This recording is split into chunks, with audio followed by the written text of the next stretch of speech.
O Brasil é um dos países do mundo com maior diversidade étnica. Pessoas de todos os continentes vieram para cá formar o povo brasileiro. A população brasileira é marcada por grande diversidade étnica e intensa miscigenação, ocorrida a partir dos séculos XV e XVI, e tem como base três grandes grupos étnicos. O indígena, que já habitava o território antes mesmo da chegada do europeu, o colonizador português, que ocupou as terras como seu proprietário, e o africano, trazido para o trabalho escravo. Além destes, outros imigrantes aqui chegaram, principalmente após a independência do Brasil em 1822. Os italianos e os espanhóis, os alemães, os poloneses e ucranianos e os japoneses. Desde a chegada dos portugueses, os fluxos migratórios no Brasil sempre foram intensos. Em qualquer estado brasileiro observamos a influência de outras culturas e da contribuição de massas migratórias, o que faz do Brasil um verdadeiro caldeirão cultural. Falamos anteriormente que as migrações também podem ser classificadas quanto ao espaço, ou seja, migrações externas ou internas. As migrações externas correspondem a todo o fluxo populacional que se desloca do Brasil ou de outras nações em direção a diversos países, especialmente os desenvolvidos. A cada ano, muitos brasileiros saem do país em direção aos países desenvolvidos, em busca de melhores condições de vida. Migram para os Estados Unidos, Japão e Canadá. Outro exemplo de migração externa é a migração, muitas vezes clandestina, de mexicanos para os Estados Unidos. Muitos mexicanos vão atrás do tão famoso sonho americano, ou seja, depois de muito ouvirem falar da riqueza produzida nos Estados Unidos da América, da fartura de trabalho e boas condições de vida, atravessam a fronteira ilegalmente. Os que não são presos, deportados ou mortos, acabam se sujeitando a empregos como de lixeiros, babás ou empregados domésticos. Já a migração interna ou nacional diz respeito ao deslocamento de parcelas da população de um ponto para outro do Brasil. Foi uma constante desde o período colonial. Habitantes das zonas rurais dirigindo-se para as cidades, trabalhadores transferindo-se provisoriamente de um local para outro em busca de trabalho temporário e famílias inteiras retirando-se da região Nordeste para fugir da seca são os aspectos mais comuns de migrações internas no Brasil. A industrialização da região Sudeste foi um poderoso atrativo para os habitantes do Nordeste. Quando o fluxo de imigrantes europeus diminuiu em razão da guerra entre 1914 e 1918, aumentou o número de imigrantes nordestinos que se dirigiram para o Sudeste, principalmente para São Paulo. A consequência disto foi o aumento do desemprego na cidade, a falta de moradia e as péssimas condições de vida que o migrante nordestino foi submetido, pois a cidade não estava preparada para recebê-los. Nos últimos anos, percebeu-se que, diferentemente do século XIX, quando o fluxo migratório era de pessoas saindo do velho mundo, da Europa, para o novo mundo, a América, o padrão migratório do século XX e início do século XXI é de grupos saindo de países subdesenvolvidos do hemisfério sul para residirem em países desenvolvidos do hemisfério norte do planeta.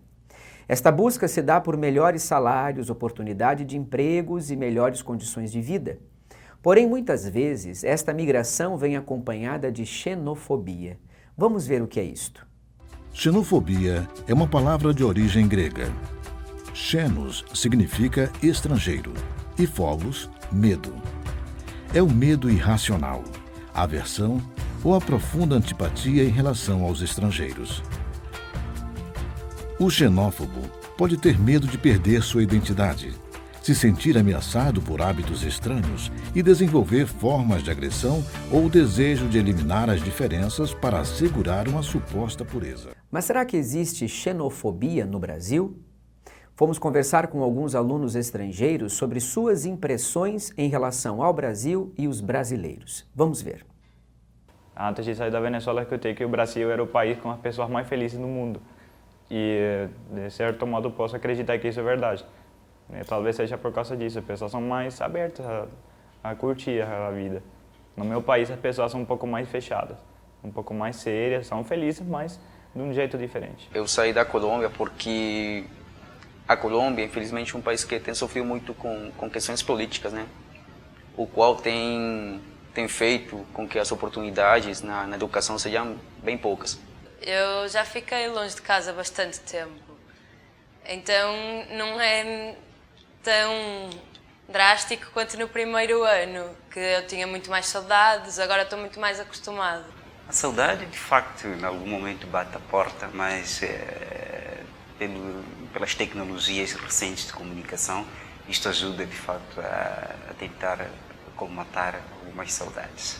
Já estive dentro de um grupo de brasileiros e tudo, que me acolheram muito bem, foram super simpáticos comigo e logo aí não sinto assim uma diferença muito grande, porque é algo com que me identifico e não vejo isso como uma coisa má. É uma cultura diferente e as culturas diferentes têm o seu quê de interessante. Aqui, por exemplo, falam muito mais rápido, tem muitas palavras que mudam de um lugar para outro, os sotaques são muito diferentes, tem muitas gírias, então você aprende uma coisa no seu país e depois chega aqui e não vão falar na mesma velocidade, não vão utilizar as mesmas palavras e quando você consegue acostumar-se com isso é difícil, depois de um tempo você já consegue. E aqui consegui interagir com os brasileiros, que graças a Deus é um povo muito acolhedor, me ajudou bastante. Desde que eu cheguei, pelos primeiros dias, eu não conheci ninguém, comecei a fazer amigos depois de um tempo e agora eu posso dizer que eu tinha uma família na Venezuela e tenho uma outra família aqui em Manaus. Então eu não estou sentindo sozinho aqui, nem com saudade. E nem estou sentindo um tratamento diferente. Os meus amigos brasileiros me tratam como se eu fosse mais um brasileiro. E as pessoas gostam de ter um estrangeiro perto, e fazer perguntas e todas essas coisas. Para mim está sendo muito boa. Eu estou gostando. Não me sinto diferente aqui. Já conheço muitas pessoas que foram no lugar pensando passar um tempinho só e acabaram morando ali o resto da sua vida. Não sei se vai ser meu caso, mas eu também não posso dizer que não vai ser. Dos locais que recebem esses grupos, o recebem por conta, normalmente, das possibilidades de acolhimento e de trabalho, de manutenção da própria vida, não é? E do emprego. Esses lugares se enriquecem com frequência por conta da vinda desses grupos. Mas não apenas se enriquecem por conta da chegada de novas culturas, novos hábitos, novas pessoas, mas também enfrentam problemas. Em situações de crise, por exemplo, esses novos contingentes, se forem muito grandes, podem implicar em concorrência por emprego, o que, como é o caso contemporaneamente, acaba redundando em conflitos que no limite chegam à xenofobia e ao retorno de certas posições políticas dos grupos nativos locais de resistência à chegada do estrangeiro. Então são processos marcados por ambiguidade e a compreensão deles só ganha relevo na medida em que nós compreendemos também as causas e os impactos mais pontuais, né?